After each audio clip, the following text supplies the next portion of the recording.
So we're going to begin this morning with words from our superintendent, Dr. Iverson. Dr. Iverson, please. Let's give it up for Dr. Iverson. Thank you, Mr. Smith. How about another round of applause for that jazz band? Were they awesome? Great job, students. Stand up, there you go. There's Mr. Kennedy, the teacher. Stand up, Mr. Kennedy. He's the one who's responsible for that talent over there. And he himself was playing the guitar, so I thought, wow, what a player. So thank you, students. I appreciate you being here and being so willing. The music sounded awesome as we were coming in. You established the ambiance we want today. So thank you for that. So again, good morning to everyone. And it gives me immense pleasure as the superintendent of schools, the Greenburgh Central School District, to welcome you to this on-site swearing-in ceremony for MaryJane Shimsky. I want to certainly begin by welcoming our Board of Education members. We are very fortunate this morning to have our Vice President of the Board, Ms. Christine Vallon. She's down front. Ms. Vallon, wave. And she's joined by Ms. Erin Jacobson, Ms. Julia Lange, and Ms. Adonia Mans. So they're very busy people, and they took time today to be here to be a part of this. I want to thank you for that. I also want to just welcome our distinguished guests who will be introduced in a few minutes. Our district administrators, we have 5 schools here, 5 administrators, and we have about 5 directors. They're busy, but I did invite them if they were free to come to witness this, this very esteemed program, and because they are busy, but they said they would be here. I certainly need to stop and say good morning to the Woodlands Middle High School faculty and staff who are here in the back. Thank you for being here. And I have to make sure I say good morning to our juniors and our upperclassmen, our juniors and seniors here. Thank you for being here this morning. And you're here for the purpose to witness this swearing-in ceremony as a learning experience, and you will have an opportunity to ask questions and participate in it. What an opportunity for you today. So today we are here to recognize and to honor and to help swear in the ceremony for Assemblywoman MaryJane Shimsky, who represents the New York's 92nd district, which includes the town of Greenburgh, the town of Mount Pleasant, and part of Northwest Yonkers. Assemblywoman Shimsky and I have been partners in this work for 4 years. We talk often. She has Greenburgh in her heart. She has helped us in many of our projects, and she's always calling to say, what else you need, what else can I do? Most recently coming and looking through our building at some of our facilities, so as she's looking in her budget, she can see how she can help us. We appreciate that. We want you to know that. I will never forget it. Thank you, and you've helped me with that. Thank you so much. So on behalf of the Greenburgh Central School District, we're honored to have been asked to host this event on our very own campus and in our very own auditorium. And we appreciate the opportunity you are extending to our students here, our 11th and 12th grade students, to witness and participate in this legislative process where you will witness the actual oath this morning. So thank you to each of you for being here today. I hope you picked up an agenda on the table. We will follow that agenda as printed. And now I'm going to turn it back over to the principal of this great high school, Woodlands Middle High School, Mr. Smith, who's going to serve as the master of ceremonies and walk us through each item on the agenda. So we will follow that as printed. Thank you again.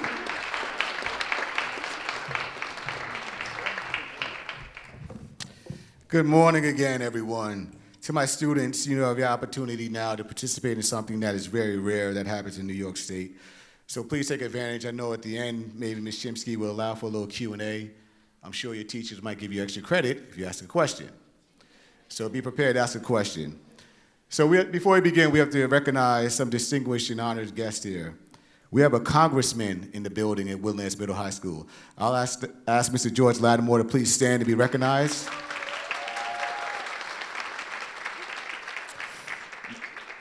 Our Westchester County Executive, Mr. Ken Jenkins. I thought I saw him. Our Westchester County Legislator, David Iyenmeyer. Our Greenburgh Town Clerk, Ms. Lisa Maria Nero. Our Greenburgh Hispanic Community Liaison, Maria Peritello.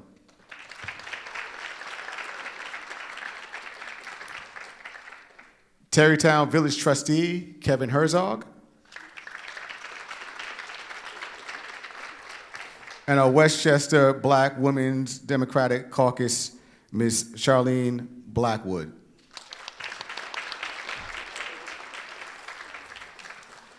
So as we begin the swearing on in ceremony for Ms. Shimsky, Assemblywoman Shimsky, we have to thank her for her dedication and commitment and being supportive of our students here at Woodlands Middle High School. We do appreciate you. I know you've come in a couple of times to tour the facilities, and you were very supportive in some suggestions we had. So we do thank you for supporting our students as they move on to academic success. So thank you so much. We appreciate you.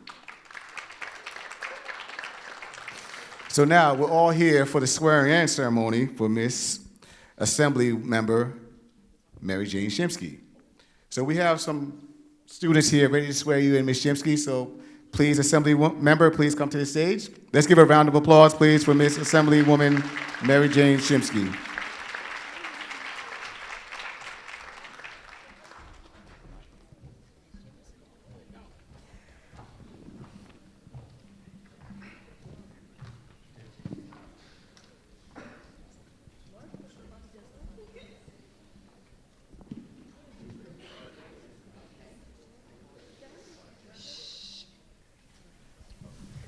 I, MaryJane Shimsky, I, MaryJane Shimsky, Do solemnly swear do solemnly swear that I will support the Constitution of the United States that I will support the Constitution of the United States, the Constitution of the State of New York, the Constitution of the State of New York, and that I will faithfully discharge the duties and that I will faithfully discharge the duties as a member of the New York State Assembly as a member of the New York State Assembly, 92nd District, 92nd District, according to the best of my ability.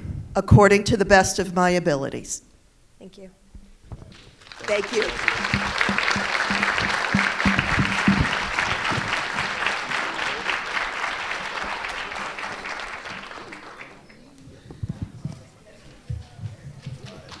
Thank you very much.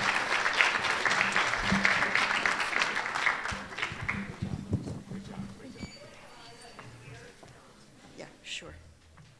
Okay. Good morning, everyone. Thank you so much for being here. Thank you so much to Dr. Iverson, Dr. Smith, the jazz band, all of the student speakers, and all of you for attending. I always like coming to schools when I do my swearing in.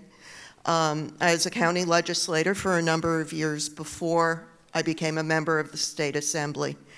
And it always means a lot to me to come into the schools. When you're in school, you get taught a lot of different things about our government and how it can be used as a force for good in our community and in our world. And sometimes it doesn't always look that way when you hear things out on the street or you see or hear things on the television or on your phones or whatever. But I think what we have to do as elected officials is make sure that the next generation, that all of you do better than we do. And part of that is giving you a flavor of what it's like, what we do. And the first thing every term that we do is we swear that oath. Traditionally, we do it on a Bible. Thank you so much for providing it. Because that was the way traditionally in this country and throughout most of the world. You would swear in a Bible. If you were testifying in court and you had to prove to people that you were being honest and truthful, you would swear on a Bible. George Washington, our first president, set the precedent by swearing on a Bible as well. That Bible is one of the big tourist attractions in Washington, D.C. It's important that we remember every day why we're doing what we're doing and what we're supposed to be accomplishing. And the two pieces of that are swearing a sacred oath, and you heard the words, that we are here to make sure that all of our laws are obeyed. And part of that is our Constitution, which talks about things like, there used to be a song that we used to do in chorus with the words for the preamble of the Constitution. We, the people of the United States, in order to form a more perfect union, to establish justice, preserve domestic tranquility, provide for the common defense, and so on. Those are our jobs in government, and it's important to remember them every day, and it's also important to remember the people who we're doing it for, and that includes all of you and all of the young people in our districts, which is why I am so glad to be here today. Thank you very much for supporting me, and I will do everything I can to live up to everything I swore to and to make you proud. Thank you.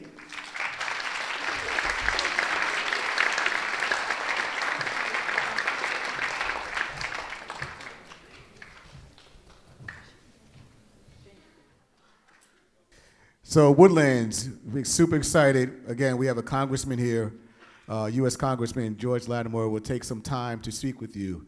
Even though I'm from New Rochelle, he's from Mount Vernon. I don't take that against him, but that's all right. But Mr. Lattimore, please give us a few words.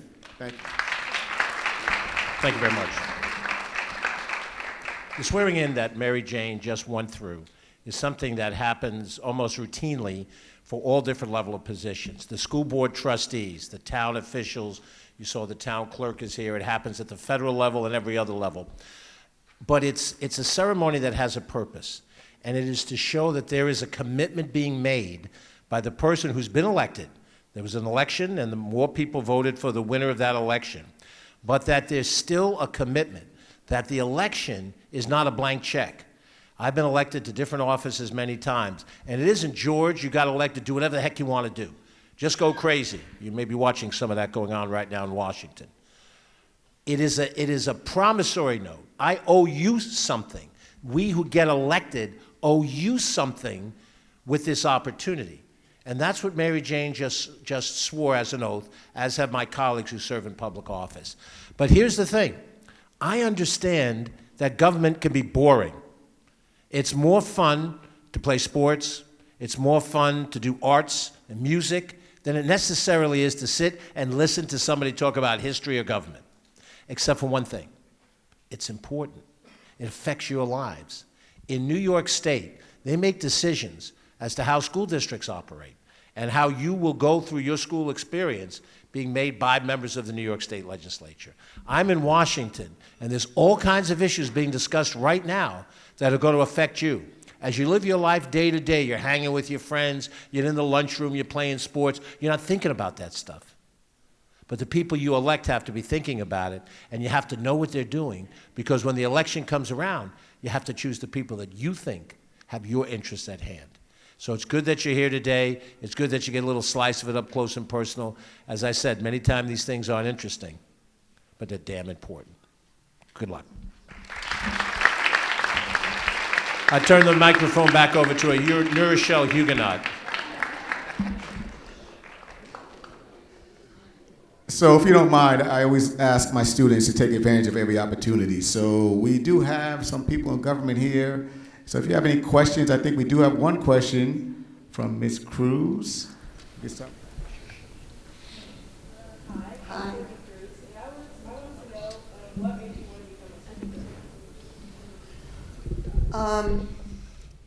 You know, ever since I was a little girl, I was always interested in politics and government. I remember people used to say, "You should run for office one day." And that was, you know, all kind of nice. But the opportunity never really presented itself to me until I moved up to Westchester when my son was little, and I started getting involved in things. And there was a vacancy for a seat at that point on the County Board of Legislators. And there was someone I knew who I thought would be really good So I gave him a call and I said, hey, you know, have you thought about running for this? I've managed a lot of political campaigns for local office, you know that. I'll be happy to manage yours. What do you say? And he said, MaryJane, at this point in my life, I really can't do that, but you know what? I think you should do it. So I tried it out. I tried it out with people who were involved, and they all seemed to like it. Then I took it home. My husband, David Augusto, is in the audience over there.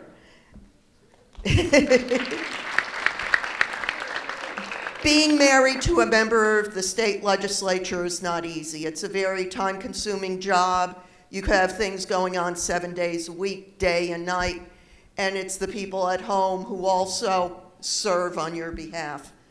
But I took it to the folks at home, and he and the kids were pretty good with it, so I said, okay, I'll give it a try. So I ended up winning that office. I was there for 11 years. And then people were asking me to run for assembly, and I took that to the folks at home. I sat around with friends I knew, and here I am today. And by the way, County Executive Ken Jenkins just walked into the room. Yeah, why don't you come? Ken, come up. We're on a Q&A right now. So that's the basic answer is, it's like anything else in life. It's what you're interested in. It's what you're passionate about.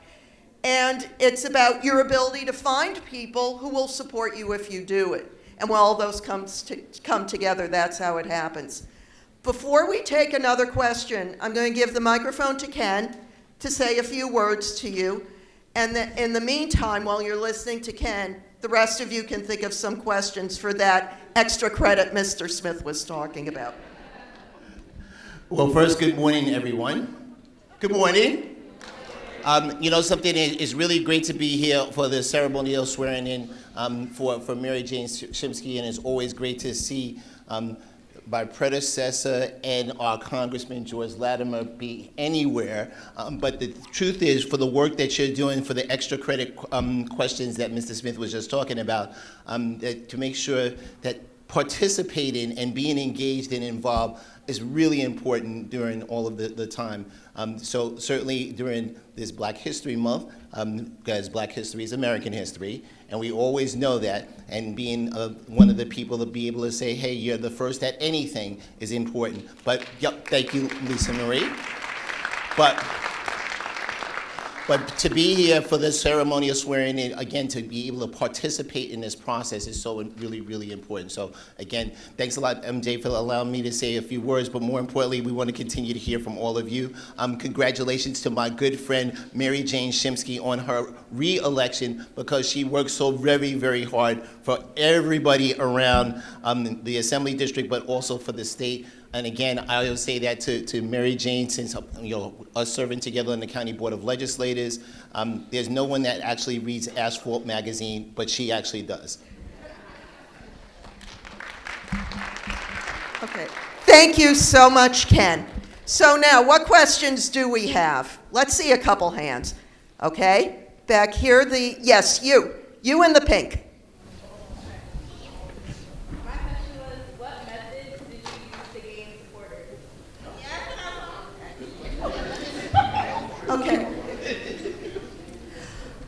Okay, the most important thing is you really need to be part of your community and develop relationships in your community before you decide to run for office. Before I ran for county legislator, I was a member of the Democratic committee in my area. I got to know a lot of people through that.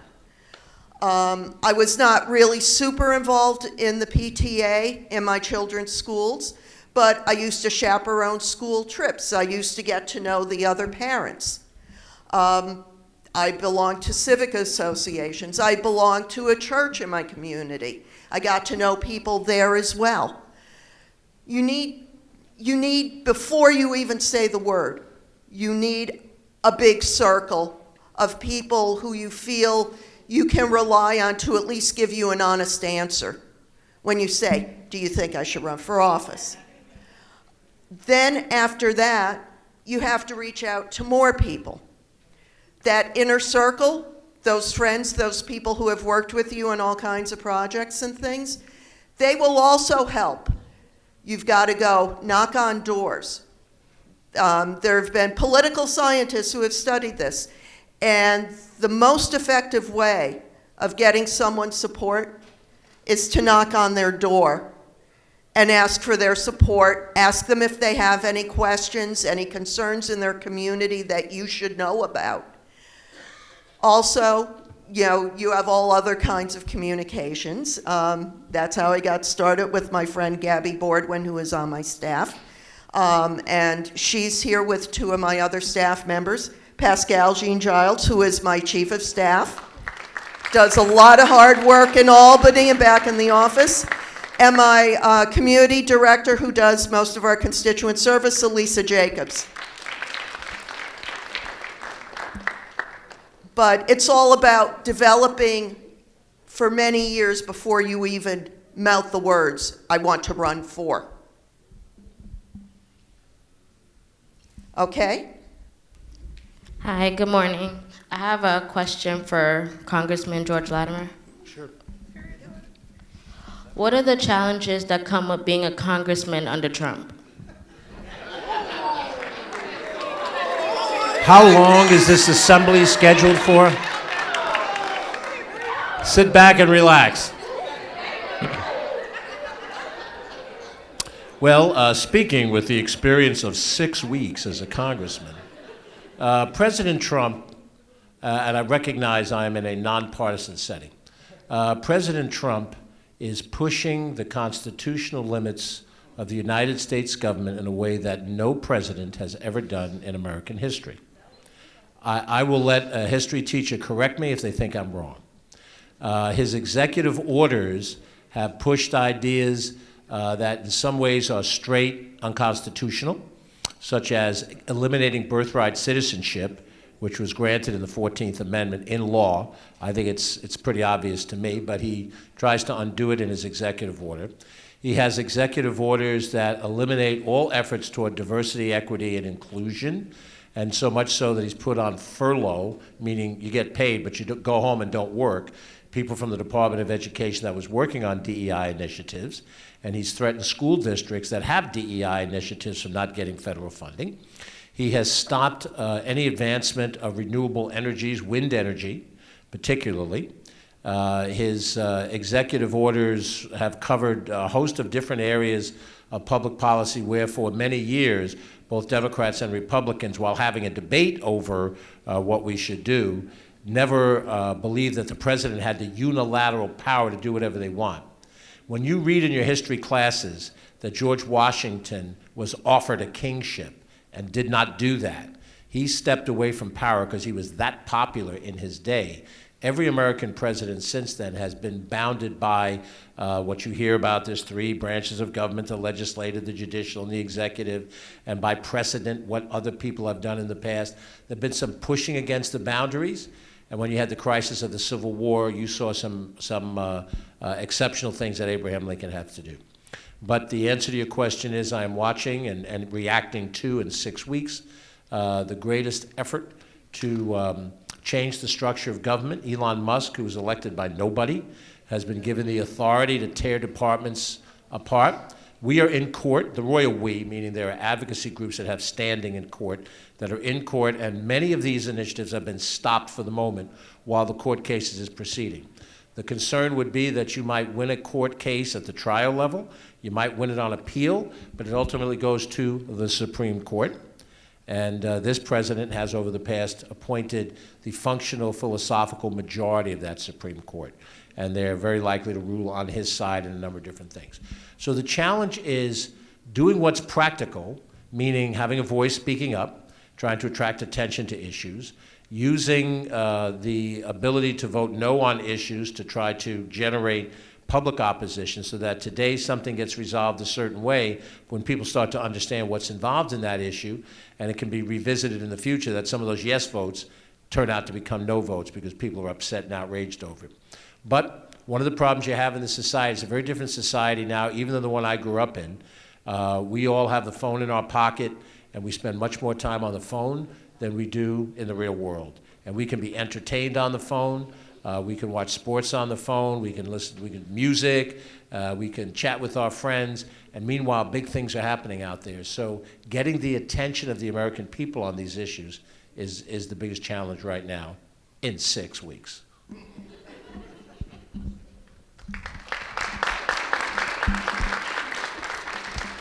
Okay, who's next? Hello, my name is Jordan, and I have a question. Nice to meet you, Jordan. Thank you. Nice to meet you, too. The question is regarding working in government as a whole. I mean, we've seen it under the Trump administration, but how do you guys maintain productivity when there could be other people in the government that have confliction in ideology? Well, most of what we do in the Assembly takes 76 people to agree on. The body is 150 members. A simple majority will pass just about anything. What we do have in New York, which makes it kind of different, it makes it more complicated in certain ways, is one party controls over 100 of those seats. But within that party, there are a lot of disagreements as well as to the best way to achieve certain results for our communities. What's important is, first thing that's important, and one day when you all get married, you're going to hear this, the importance of communication. Communication is important in government too. And we have to be willing to talk to each other, work out our differences, compromise to the extent possible, and then where it's not possible, just have a vote and see where we are. When it comes to some of the more internal workings, like once we vote, to give a certain amount of money, say, for a certain kind of project to help our schools, how we make sure that, say, Greenburgh Central gets money for something as opposed to maybe another school, that's a different kind of conversation. But again, it's communication, figuring out what will make the difference in your argument, and talking to people, being persistent with people.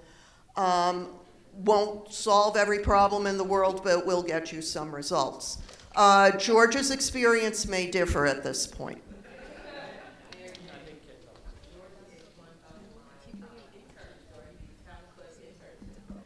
Oh, very nice.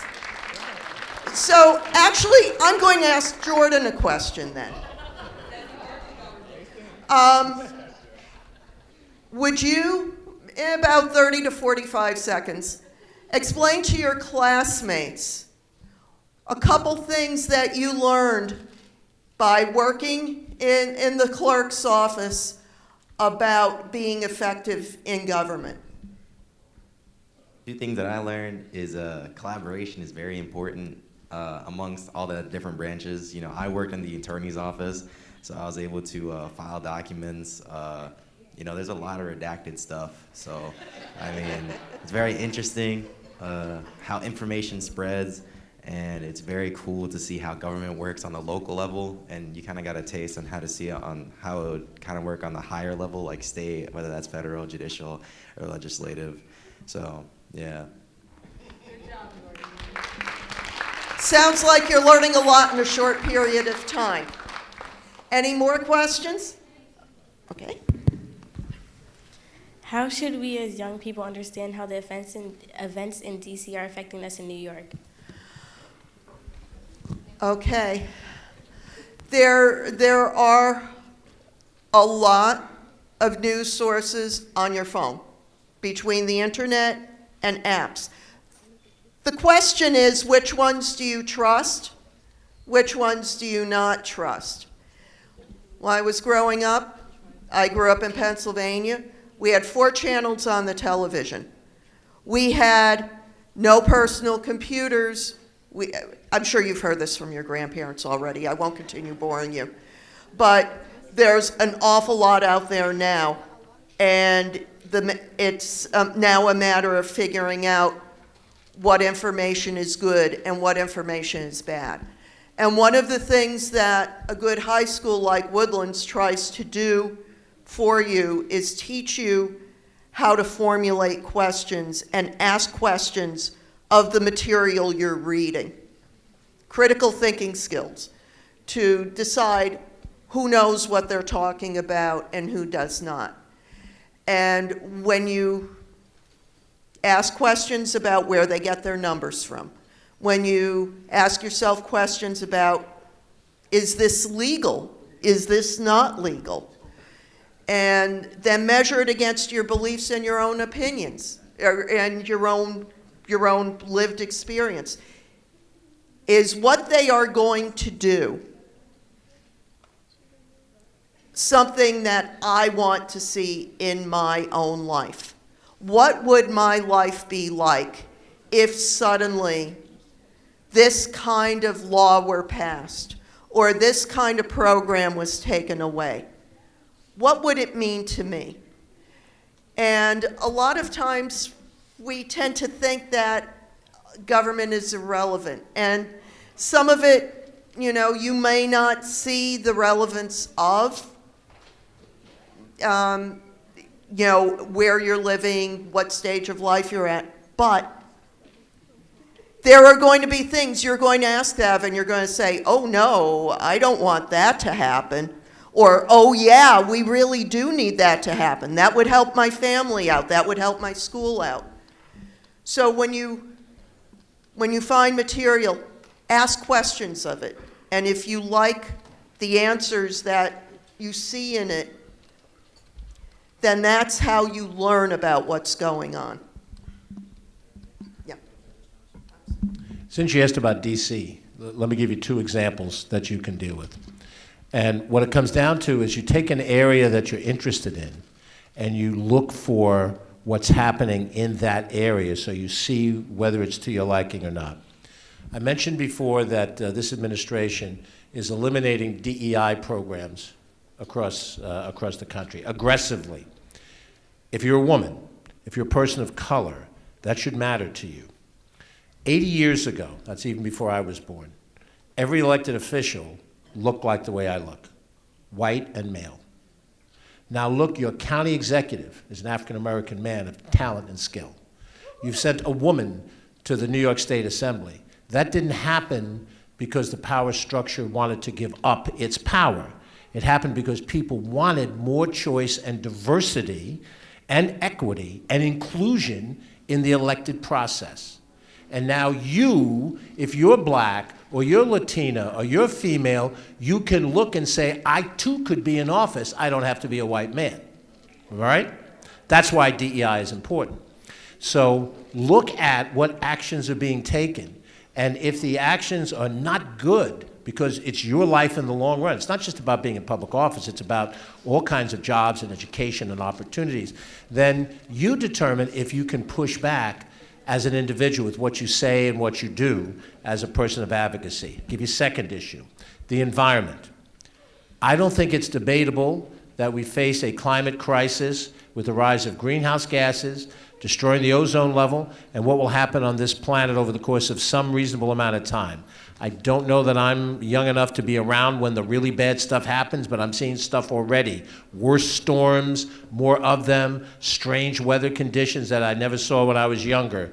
If you care about that, then all of the decisions being made in DC, your question, getting out of the Paris Climate Accord, making the determination that all of the prior executive orders under the Biden administration that moved us to try to develop renewable energy. I mean, Ken and I worked together in county government. We made this bus system an electric bus system.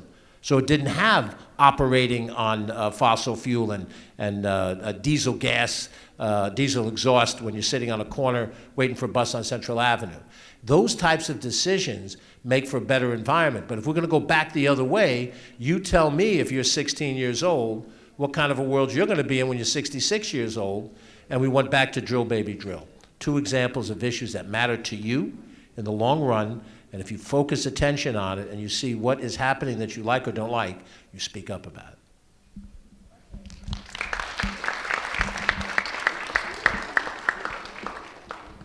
Hi, good morning.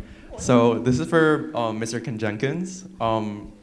As a student, how can I impact the community in Westchester County Executive? Well, that's a great question first. Thank you so much. Every one of you can participate by doing what you're doing here, but you also can participate by making sure that you speak to us all, whether it's the congressman, assembly member, or county executive, or your county legislator, or your clerk, by being able to speak up and get engaged and involved. And it doesn't need to be a group of everyone that's getting together to come and say, I have this concern, I have this issue. So whether you get involved in the government club in Woodlands, right? Or you decide that you're going to get involved in the Theodore Young Center and be involved in a group there, or whether you're in a religious or faith-based organization and you're going to have a conversation, that's how to do that, to make sure that we're able to have an opportunity to have speaking for everyone. We have a youth bureau. We have a youth council, youth community court. I mean, there's all kinds of great things that happen, whether it's at the town, the assembly, the congressman, or in the county. Thank you. You're welcome.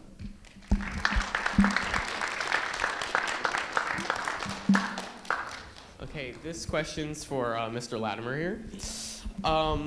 So, in a time like this, having a unified voice against a tyrant like we have in Washington, it's imperative, and you touched on what you were talking about with issues that you disagreed with Trump. But within some media publishing, it's been said that there's some division within members of your own party. Do you think this is true, and how, if so, what are members of this party doing to mend disagreements so you can take on the White House? Well, I think on different issues there have been some disagreements by some members because people still have their own personal opinions, and you have some members of Congress who are Democrats, but they represent parts of the country that are more conservative, and they feel that in their local environment that they would vote for something. We've had about 9 or 10 controversial bills come up before the House where we voted on, and I've been voting no pretty consistently because I don't think, you may not know the references, but the anti-immigration Lake and Riley bill is not a good bill. The supposed environmental bill, Fix Our Forests, is not a good bill, so I voted no on it. Some Democratic members have voted yes. But where we have to come together are on principles that underlie everything else. And the principle of the balance of government, where you don't give the executive, I was just an executive for 7 years, Ken is right now, but you don't give the executive unlimited power. You have a legislature, what MaryJane is doing, that serves as a check and a balance. The members of the Democratic Conference, even if we disagree on 1 or 2 of these specific issues, we generally agree that there has to be that check and balance on the executive because this president, look, this president never served as a school board member. This president never served as a town official or a county official or a state official. This individual was a developer, was on TV with The Apprentice, and became a president of the United States. So his sense of the balance of government is pretty much zero. If I have power as a developer, I develop. If I'm on TV and I'm popular, I have people watching me. And he takes that same philosophy into the presidency. So it takes a check and a balance of government. That's why you have all this stuff that you read about from the founding fathers who were not perfect, but created a structure of a system that could last this long. So it's not that we, on certain issues, there are individual disagreements, but that the underlying principles are the same. And I believe some of my colleagues on the other side of the aisle share those principles, but right now they're a little afraid politically to step out in front because of the power that he has in their party. I don't want to go on any further, but that's the principle of it. I want to apologize. I've got to go to something else. It was a pleasure to be with you at MaryJane's event with my brother, Ken Jenkins. Thank you so much, George. We have similar issues on other levels of government. In the state government, we have a little bit more ideological diversity in the Democratic Party than in the Republican Party. But it's a different dynamic now because we hold the majorities in both houses of the legislature and we have a Democratic governor. So the tenor of the conversations are completely different, but they are still there. And part of that is we identify ourselves as a big tent party, and we respect free speech, we respect people's differences of opinion.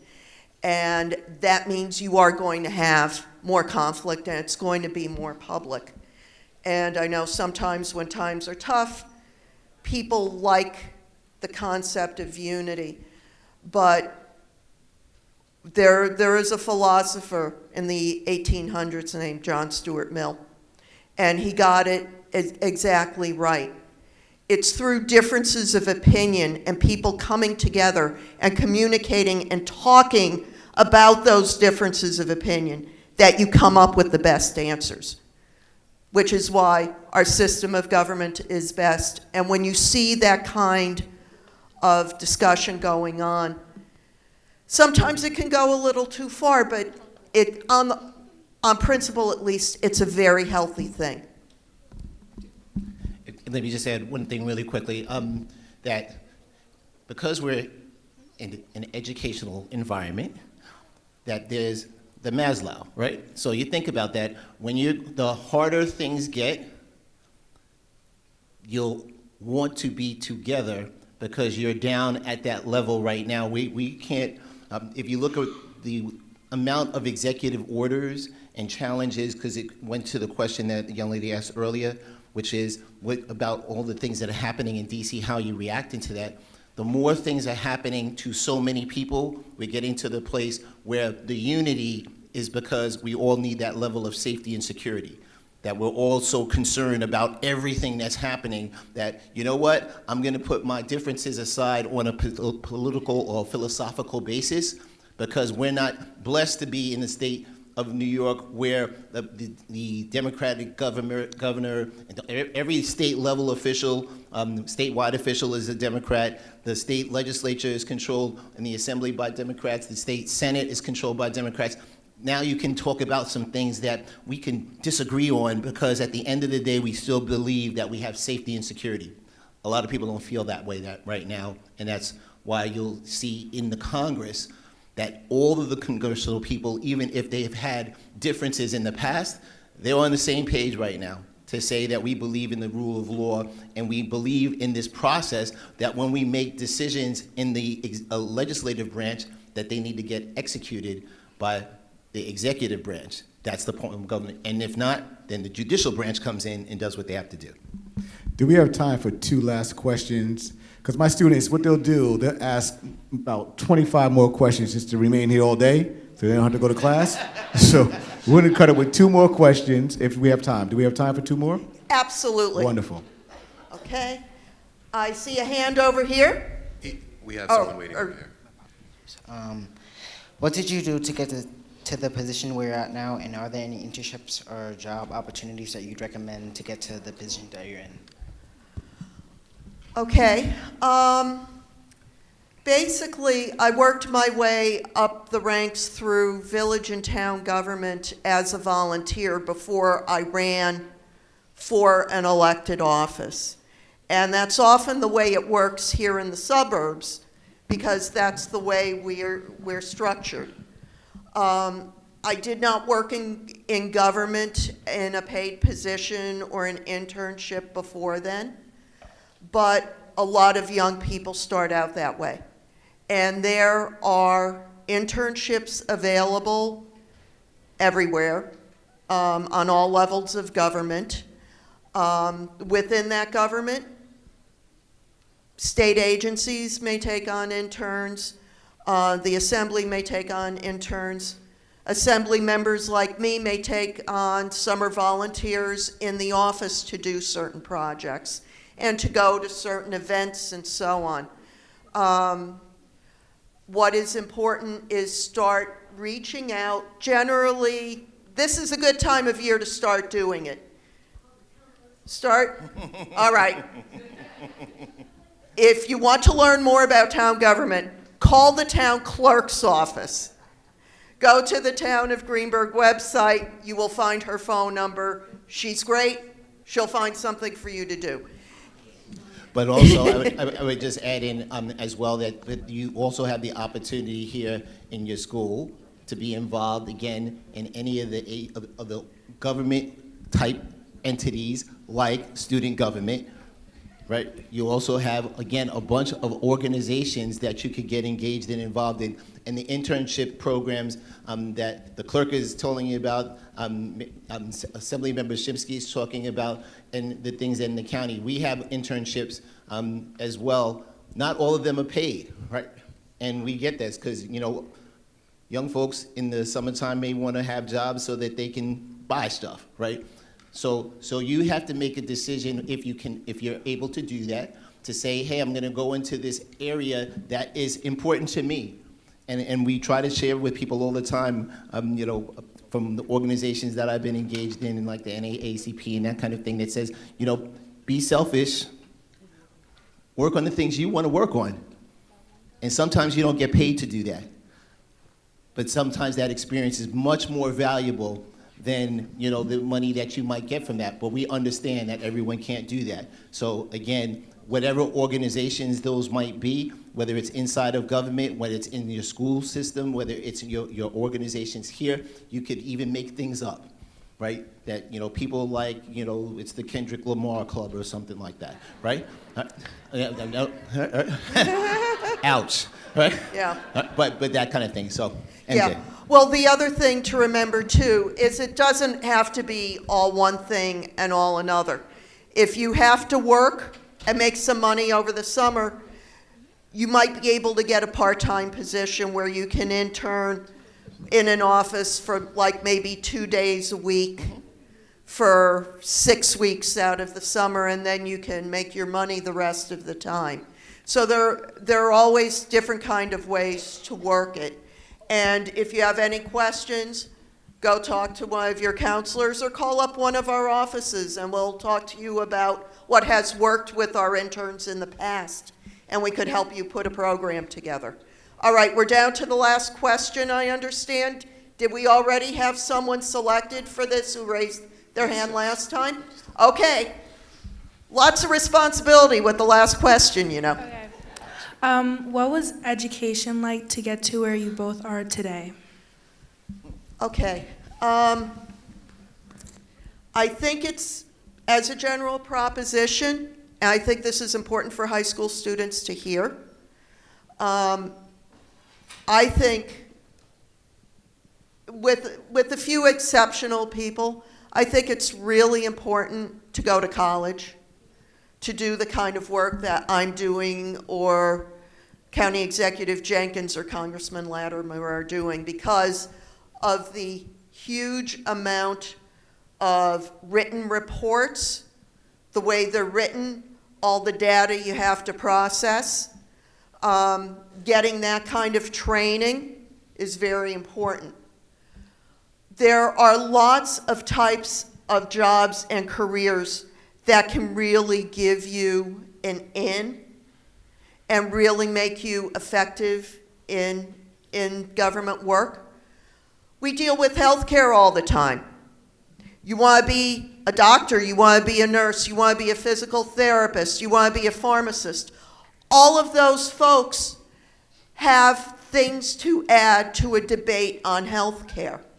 If you want to be an architect or an engineer, we have to deal a lot more with infrastructure than we do. I know Ken's going to laugh at that because I say that all the time. And if you get involved in one of those jobs, you will have something to say. At the same time, if you are part of a building trade, you will also have something to add to the conversation about how we build our infrastructure. In the state government, so much of our time is spent on education. Being a teacher, being a guidance counselor, being an administrator, being a principal. Those are things that if you bring them up to Albany, you will have a serious role in big policy discussions. And I could go on because government touches so many aspects of our lives. There is so much that you could do as a career that would feed into being an effective, positive influence in our government as well? So I didn't go to college right after, well, I did. Went to college right after high school. I graduated from Fordham Prep. So I went to a preparatory school, and then I went to Manhattan College for a semester, and I was like, this is nonsense. I'm going to go get a job, right? And then I went to school at night, and I graduated from school, from Iona University now. But I did that at night. So and my degree is in computer science and information systems. I was doing a lot of work in that, traveling around for, I guess it's Accenture now, but it was Anderson Consulting when I went there. Worked for New York Telephone. I was a manager when I was 19 years old. So a lot of things in a lot of different places, you might not need that education at that time to start, but it's helpful and it puts you in a different place when you go down the road. So again, I know that everybody, when they're walking through the door and they're walking out the door of high school, everyone doesn't always see the path in college. But you know what? You need to have as much information as possible in those careers. And I know in the high school levels now, they're trying to do some things differently under the state leadership. There's creating categories and a way of people having enough support for the education that needs to get them into a role in a job. But again, that's not necessarily a career, and you want to put all those pieces together. So you want to have your platform, your base, so that you can make sure to elevate to where you would like to go to. So some people are not going to be engineers, right? I'm not an engineer, I just played one on TV, right? But again, I think that it's really important, as Assemblymember was saying, is to have those options and availability to do that. So the question about which education that leads you into this role, again, my degree was computer science and information systems. I did a lot of traveling around the country, building systems and implementing those systems and moving them forward, managing a group of people. Like I said, when I was 19, I was a manager in New York Telephone, right? New York Telephone. Some of y'all don't even know what New York Telephone is because it doesn't exist. It's Verizon. It involves phones. Right? It's Verizon now, right? But it was New York Telephone back then. And again, having those opportunities to be in leadership roles, if you have the education, it makes it easier to do. It doesn't mean it's not impossible when you don't. But again, that didn't lead me. I don't think MaryJane of Shimsky's, Assemblyman Shimsky's degree in history, and she's a history major, right? That's one of her degrees. She's a lawyer. She has a lot of things. I was an art history major in college, and I will tell you that just about anything you study can either give you a body of knowledge or give you a skill. I'm convinced that the reason why I got into infrastructure and road networks and everything was because I had the visual imagination to hold those intersections and everything in my head. And I think the reason I did was because I studied art history in college. So there are all kinds of paths. I was an art history major in college. I have a law degree. I went to work in the DA's office for a while. I then went back to school and got a doctorate in history. And at that point, I had a chance to get a job right away in our then Assemblyman's office. And I took that, and that's how I got on my path largely. For the grown-ups in the room, that was Assemblyman Richard Brodsky. I'm sure many of you were toddlers when he left office, so. Hi, everyone. Of course, my name is Lisa Nero. I am proudly serving as your Greenburgh Town Clerk. And I want to answer your question because I am a graduate of Woodlands. And I'm not ashamed to say 1986. And on that stage, I was singing Circles by Atlantic Starr. That was one of my, and I was proud to graduate from here. I will always tell everybody I'm a Woodlands graduate, proud Woodlands graduate. a graduate, and I was part of the WISE program, one of the originals that did the WISE project, and I actually did mine with Rice and Rice, and I was going to be a lawyer, and I studied at Morgan State University. I got my degree in political science, and then I ended up working at IBM instead of going to law school. And then I ended up getting my master's in public administration, and I specialized in healthcare administration because I got laid off by IBM. And they said, in healthcare, you never get laid off, and I didn't. And at that point, I've now finished my coursework, and I will be graduating with my doctorate in education in May. So, so how I got to town clerk was through being a district leader, and that is the unpaid privilege of helping our legislator and our assemblywoman and our congressman get elected. So that's how I ended up as town clerk. That public administration degree really comes in handy. Thank you. On behalf of Greenburgh Central School District, Woodlands Middle High School, thank you for taking time out of your day. Woodlands, let's give a round of applause for Assemblymember Shimsky and County Executive Mr. Jenkins. Thank you to all of you.